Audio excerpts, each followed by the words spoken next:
What is so funny to me is that the subject of babies and marriage seems to drive all these people crazy. I don't get it.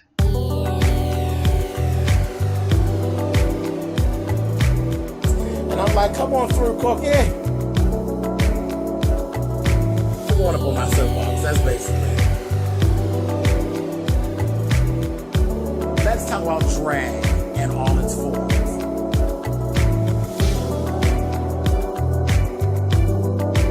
What, Cookie?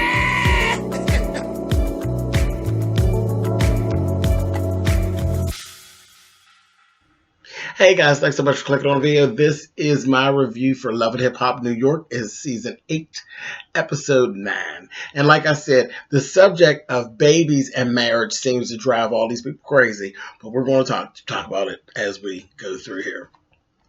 Let's start right where we left off last time. We got DJ Self is kind of like sitting there. You know, there was the whole thing that went down with Snoop and James R, and now James R and Jaquay. And Self is just kind of sitting there like, did this shit just go left or did this shit just go left? So, you know, he's going to play the person who's above all of it and all of that. Meanwhile, your ass was down there with the trouble, with the bullshit anyway. So sit down. Sit down. Don't make me get you. But anyway, he decides to mediate between the situation with James R and Jaquay. They basically come to an agreement of what I said, like they had watched my video, that Sophia the Body is a tramp and that nobody needs to be bothered with her because the bitch ain't shit. So they came to that and they were pretty much done with it.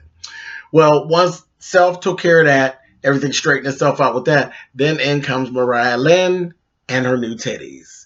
She comes in. Of course, James R is nothing but a tramp himself. So he's all like, yeah, you want to suck them titties. I said, mess. She gave him, oh no. No. This is not what's going on. I came here to read and roast and carry on. So they have a couple words back and forth. She's like, fuck you, to hell with you. She walks out and then she decides, you know, Mariah always has to make a scene wherever she goes. So she decides to take the ice sculpture and take it and knock it over.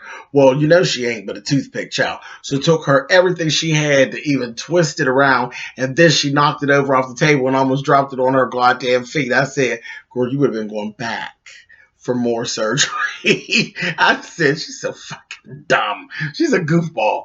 But she do look nice. She looks nice with her new little titties. Her new little titties are cool. But she went on and she walked on out of there after she damn near broke her goddamn leg. I said, she's a mess. Next, we run into Remy and Yandy. And their whole thing, they're like, well, where's Juju? We haven't seen Juju, this, that, thing, and the other. And then they're like, do you think she's pregnant? And I'm like, okay, y'all. So explain to me, if Juju was pregnant, why would she be hiding out from y'all? Like, does pregnancy really drive everybody that crazy? I just don't get it. I don't.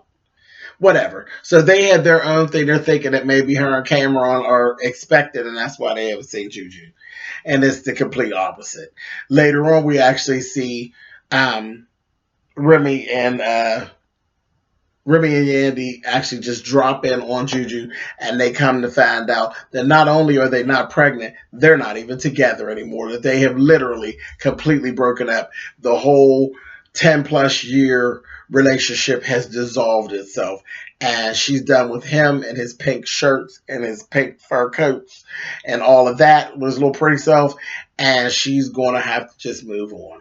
So I was like, oh wow, you could tell Juju was kind of down about it, but naturally it's a large chunk of your life. But you know, they told her, girl, don't worry about it, child, you find another day in a pink shirt, honey, and you can have a baby and get pregnant and get married and all of that with a new nigga with a pink shirt on. Ain't no big deal. So that was that. Then we run into these dramatic ass folks. That damn Ashley, Navarro, Rich, and Anais all have a sit down. So Rich decides he's going to mediate with them. Navarro brought him because he's had experience dealing with, and I don't know where they get this from, that Rich has had experience dealing with female counterparts that don't get along, but generally it's because Rich has stuck his little penis in both of the counterparts, and that's why they're not getting along. So I don't know why Navarro thought As cute as you are, I don't know why you thought that. That was real, real dumb. But he brought him in. Baby, that Ashley showed up. And when I tell you, well, first, before Ashley even got there, Navarro basically let them know, now, I'm not a fan of the two of you all and what y'all are doing, but y'all are grown. And just don't put me in the shit. I don't want to hear it. I don't give a damn how it goes or how I go down. Don't put me in the shit. Ruben's going to kill both of y'all. Don't put me in the shit. So Ashley shows up. Baby Ashley picks up where Navarro left off and basically told them, you two are ridiculous. Absolutely ridiculous. But you know her and Anais are on good terms these days. So she basically just took and lashed out at Rich. Told me, you ain't shit. You ain't got no business fucking around with her. She's a married woman. And what are you giving? What are you trying to do for her? You're not treating her nice. You're just trying to get something from her. I said, oh, now y'all good friends. Okay, they're family. You know? I said, okay. She cussed Rich's ass out. She got on Rich so bad, so Rich was like, you know what? Fuck what y'all got going on here. I'm out of here because I'm not going to listen to no more of this. And he took his ass and went on out of there. And I looked at Rich. Rich is, you know, I've been kind of rough on Rich, and I'm saying, you know, like his diabetes storyline. I was like, don't push it down our throat. You know what I mean? But I looked at Rich. Rich's diabetes, I think, is a little further advanced than what I actually gave credit for at the beginning. Rich is like, cause did you notice he like lost weight and he's moving about less than how he used to. Rich looks sick to me. He looks sickly to me. Like his diabetes is pretty rough. But I still ain't buying into the I could just die any minute thing. But I think it's really has given him a little rock. And I think he must have got really, really low sick and is actually working his way back. But I looked at him, I was like, he ain't got no ass at all. He done lost a lot of weight and he's moving slow. And you know, a lot of that could be age too, because motherfucker old. Trust me. I ain't no old slow bitch, but I'm slower than I was 25 years ago. I ain't smaller though. I don't know what the I missed that part. But yeah, but Rich looks sickly to me. But I still ain't buying into the I'm gonna die any minute and we gotta talk about it every time. And they didn't talk about it in this episode, so that was good. But anyway, so that was that. But anyway, he got up and left. He's like, I ain't getting cussed out, and Ashley looked like she might hit me, so I better go ahead and roll. She blurted out there that Navarro been cheating on her, that there's been some stuff in his phone, and he been erasing some messages from some broad, and she's pissed. So she just went the fuck on off, and that was that. And then she got up and left. And Ice is like, well, wait a minute. Hold on, because you know, literally, Ashley was going off. She threw every drink on the table on Navarro's head, and then threw the last one at him. And then Ice was like, "Oh no, honey, don't do that." I said, "Girl, you lick it off. Ain't no big deal." But he ends up running into her later on.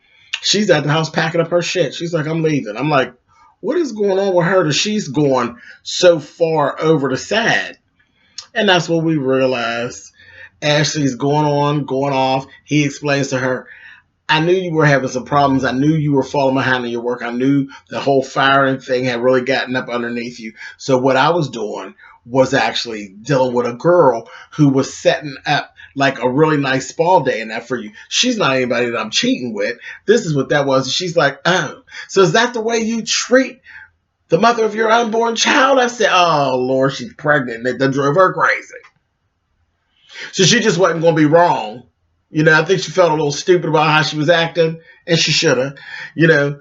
And then she just threw that out there, and then he got crazy and turns around, and then he got mad at her because he was happy that she's pregnant because they had been trying, but he didn't like the way she told him. Navarro, if you don't get your black ass somewhere, sit down. So he got mad at her, and then he left. I said, Lord. And y'all ask me again why I don't date. Keep watching Love and Hip Hop. Who the fuck wants to be bothered with this crazy shit? See, I don't have none of that type of craziness in my life. You mad at me because I'm mad at you. And I don't know how y'all do it. I just can't. No. Sit down. Come in, sit down, fuck, shut up, get out. Why can't the relationship just be like that? But that seems not to work. You got to know where I'm at, where I'm going, where I'm gonna be. Then you're gonna be mad at me for being mad at you. I ain't got time for all that. Dating, y'all can have it. No thanks. Anyway, see, look at me, soapboxing, but I'm bumping. We're back. Let's move on. So he ended up leaving, and I guess she started putting her shit back in the drawers. Stupid. Then the creep squad meets up. The whole creep squad. They even brought old Peter Guns back in for the day. And they're talking about this again. They bring Peter in because he knows about the conflict between two women, and even when it comes to business. So Tara and Amina and all of that. But he never figured it out either. His shit's still fucked up too. Like, what part are y'all missing? Whatever. So here's Self got this issue with Dream Doll and Mariah Lynn. And the problem is that Mariah Lynn is falling off, basically, in his mind. What he says, she's falling off. Her hustle's not strong like it used to be. But Dream Doll is doing everything that she should be doing and more. Now, I can't agree with that. Self. Now, I'm looking, and I'm talking, and y'all know I don't generally do this. I don't be talking real time versus what's on TV. But real time versus what's on television, the whole way around. I always see Mariah Lynn doing stuff. I ain't seen Dream Doll's big head ass doing nothing. Now, maybe I just missed it. I don't know. But to try to feed us a line that Dream Doll's hustle is stronger than Mariah Lynn, I'm sorry, I'm not buying that. Then he even had some things to say about her not hustling and going and buying her titties and all of this. Excuse me, you didn't realize that the titties actually went along with her hustle? It really did. The titties in the long run are going to help what it is she has going on. I said, Self. I don't know if this is some Mona cooked up mess or what, but I don't like what's going down and how it's going down. And y'all know I ain't even a Mariah Lynn fan, but I don't like how she's being treated. I don't. She got drug into a fight that don't have nothing to do with her, and that was all spearheaded by that fucking big head ass Dream Doll. And now you got a whole nother thing acting like she not doing what she's supposed to be doing. And again, who's in the middle of it? That big head ass Dream Doll. So I don't know what it is. Do you like Dream Doll? Because you ain't no stranger to that trying to hit too with the Creep Squad shit. So I don't know what that's about. Then he actually found out about Dream Doll and Safari, and he seemed a little bothered by it. I said, You look like you smoking parsley out of lined paper, honey. Why's your face looking so bitter? I'm gonna be watching yourself. You serving me petty queen, honey, but okay. Anyway, so he asked Dream Doll, and I thought this was stupid. Asked Dream Doll. He ends up going to ask Dream Doll to sit down and talk with her Gwennon sister, and just basically tell her, just give her some encouragement to get her hustle up. Well, right in the midst of that, she says, "Okay, no problem. I'll go talk to the bitch. No biggie." And then she finds out 2 seconds later that Safari is actually going to be working with Mariah Lynn. See, this is all that shit that you didn't know about Mariah Lynn. Talking about what Mariah Lynn ain't doing. And here it is, Mariah Lynn's out in these streets making money moves. She got a collaboration coming up with Safari, and she also has a collaboration coming up with Remy Ma. So, Self, I think you're playing yourself, and if you don't stop, you're going to mess around and you're going to be out of the loop when Mariah Lynn does potentially blow up. You're going to be mad. Same shit going to happen to you that happened to you with Cardi B. You're going to be looking foolish in these streets yet again. But anyway, so that was that. So once Dream Doll found out that, she said, hold on, Safari. What is really going on? I don't want you working with her. He's like, child, I ain't got nothing to do with all that shit. It's about coins. I ain't in that bullshit. You're not going to put me in that bullshit. My bottom line is green. Get it together. So she's like, yeah, I'll go talk to her. I'll go talk to her. I said, she great, go start some trouble with Mariah Lynn. You gotta do it, but you're gonna be sorry because you know Mariah Lynn got heart. She ain't but a second big, but that bitch got heart. I said, okay, well, whatever. So Naturally, she ends up going down and seeing Mariah Lynn. And Mariah Lynn was really good. She was cool. She had these two little Princess Leia buns. She looked cute. She did. I loved her little top. She had this little top on when she met up with Self. Little white little top, it was cute. I said, girl, you wearing these titties out, ain't you, bitch? I said, this is cool. She need a little bit more ass, I guess, because her ass is a little flat. But Mariah, like, I said, come on, girl, you pulling your look together. She's pulling her little look together, and I liked her little Princess Leia buns, and that little white top was everything. It was like off the shoulder, and it dipped. That was everything. That was sharp. That looked really good on her. It really did. But anyway, so when she goes down there and them two meet up, she had on like a turtleneck type of top and had her little bun. She had one bun, a little snatchback. They both had them. I said they gonna fight because look at their hair. They look like the only thing they didn't have was the Vaseline on their faces. The bitches was ready. I said okay, Mona, you done cooked this shit up. Come on.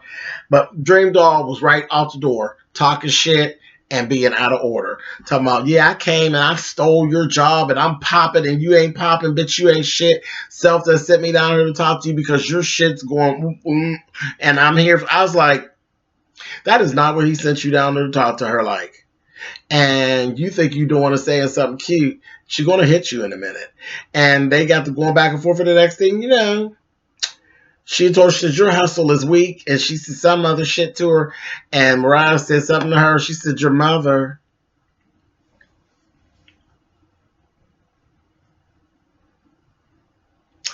End of discussion. Don't talk about my crackhead, honey. I don't play them games, honey. She went flying off the table. I said, Lord have mercy. Honey, and they went to swing. And I said, okay. But that's what Dream Doll went down there for. Now, Self, I'm interested to see next week what Self's going to say about that because you started this. You started this. You know Dream Doll is a motherfucking hood rat ass goon. And you sent her down there, and that bitch went down there and started some trouble. Mariah Lynn has already sat with you earlier on and told you she didn't have nothing to do with none of the beef that was going on. She wasn't interested in none of that. I don't like how Mariah Lynn is being treated. Self, you better get it together. Little knock-knee punk. You better get it together. Anyway, so he gonna have to straighten that shit out. Okay, so all of that went on. Now let's talk about the last little couple, honey. They done lost their minds, and it's the marriage thing that's the issue. Ain't no baby shock. Ain't nobody had no babies, honey. That ain't gonna work. But anyway, so we're talking about Jonathan and Trent. Child, Jonathan and Trent agreed to sit down with each other. Trent done been embarrassed for the last time they had their little run-in. Jonathan screamed and yelled and followed him out the restaurant and all of that. And he was busted. He was busted and catfished and he was swole and he was embarrassed on screen. So just like fags do, honey, he's like, I'm going to get that bitch back. So they sit down and they're in the restaurant, baby, and they're going back and forth. And that Trent, I said, oh, so you think you're cute. You think that shit that you do is cute. Yeah, girl, somebody's going to smash your face in. That's that young, old, I think I'm the shit with a hot dick type of shit. Somebody's going to smash your face in, girl. And Jonathan's better than me because I would have did it right at the restaurant, baby. Don't you dare disrespect me, bitch. I would have smashed his face in. But and he's cute as he could be. But what is this with the hair down here and none up here? That's like a dumbass look. You need the hair at the top too. That don't look right. It looks crazy. A shadow at the top and hair on the bottom. You look crazy anyway. But they get to going back and forth. Baby, he ended up telling Jonathan, sat right in Jonathan's face and told him, Jonathan said, yeah, you're a sex addict. And the more I looked at you, you were literally every day you were on that damn grinder and you were doing this and you were doing that. I mean, just really going in, and just screwing people and carrying on. Real bad look. That motherfucker told Jonathan, you just mad because I'm getting my dick sucked and you're not the one doing it. Baby, listen, let me tell you something. Let me tell you something. And we're supposed to be in some type of relationship because this is what y'all built. Yes, and then he started talking about, I didn't even know we were supposed to be exclusive. That's some bullshit. You knew that y'all were dating. Don't play fag. You knew, and then you you're just bending it and twisting it and trying to do the Jedi mind trick. That shit wasn't working. Jonathan's ass is too old for that. Jonathan got just as mad. That motherfucker. Best line of the season. When he told him, do not play with me. Do not disrespect me. I will wear your ass out of this restaurant like a jean jacket. Bitch, I about fell on the floor. I said, that was good shit, bitch. I said, I'm going to have to borrow that bitch. That shit was hot. I'll take that shit on tour. I'll wear your ass out like a goddamn jean jacket. Yes, Jonathan, bitch. Motherfucking Trent was sitting over there like, I said, he great beat your motherfucking ass with that smart talk. Then he goes in his pocket, he gonna come out with these papers and says, well, look at you, you're still married and you didn't say anything. So Jonathan, I'm like, ooh, okay. But it wasn't no real big deal. Like, okay, I mean, I think, yeah, Jonathan, you should have explained that. Like, you just kind of left that out. Like, how'd you just leave that out? And then he got to read Jonathan talking about, yeah, so I sleep around, but it seems as though you sleep around too, but you marry everybody first before you sleep with them. I was like, well, that ain't really a good comeback, Trent. That means that he actually takes his time and sees if he really likes these people. So that wasn't really a read, girl. That was nothing like getting your ass beat, slammed and drugged like an old raggedy jean jacket, bitch. Anyway, so he goes into that. Jonathan's like, yes, I'm still married. And yes, I'm trying to get the divorce, but that's something different. It's very complicated. And he's like, because I live here and he lives on the West Coast. Still not a good comeback, Miss Trent. Girl, you're a slut. And catching him, the fact that he's still married doesn't take away from the fact that you're a hot dick slut. Maybe we should introduce you to Sophia. And y'all can hang together. Y'all can do nothing else, but y'all can hang together. You know, sluts enjoy each other's company. Anyway, moving on. So later on, Trent goes, like these little boys do, honey. This is what they do. Mr. Cute, honey. You don't need him and you fuck him and all of that. Because Jonathan, they had to break him up because Jonathan was ready to fuck him up. So you go ahead and then you come to Jonathan. You bring him, oh, I brought you a rose. Jonathan was like, what? He comes down the stairs, takes the rose, and he's like, they're going back and forth. And again, then he breaks up. So I didn't know that we were supposed to be exclusive. This, that, thing, and the other. Yes, I did. I did used to have a sex addiction, but not anymore. When did you stop? Last week? Girl, if you don't quit it, honey. But anyway, so he told him, he said, listen, this is it. This is where we officially we stop. This is where we stop. Because again, he done slipped out there again with the, you're just jealous because I was able to get all these other people. He was like, listen, I'm telling you, don't keep on saying to me about you fucking other people. I'm going to fuck you up now. I'm telling you, quit playing. Now that shit makes me mad. I'm going to fuck you up. I was like, okay. So they going to hug. And then Trent going to walk off all pitiful. I said, now this, and I had to laugh because I don't understand how you go from being the one with the hot dick who feels as though you're really running shit because you felt like you were really running shit and pulling the wool over his eyes and I'm so slick and I'm so good to walking away with your tail tucked between your legs. That's how it always ends up, honey. That's part of being young. You do realize that you're not the shit. You were never the shit. And that you really made a slut of yourself and you always get caught. But that's part of being young. Whatever. Bye, Trent girl. Good luck on your career. You need to spend more time in the studio and less time with your cock out. Anyway. Oh, and Jonathan, I mean, you know, you two, go somewhere and sit down. Go sit down and stop throwing yourself at people. Go get that divorce taken care of. And don't throw yourself at people, bitch. You're starting to look kind of desperate, bitch. Anyway, that's it. That's all they had going on. Next week, I'm believing that next week is the finale. But Miami starts next week, too. So we're going to have Love It. Y'all going to wear me out with this. It's going to be Love and Hip Hop New York at 8 o'clock. And we'll review. And there's going to be Love and Hip Hop Miami starting at 9 o'clock. Bitch, I can't wait, bitch. Anyway, see y'all next Monday. Later.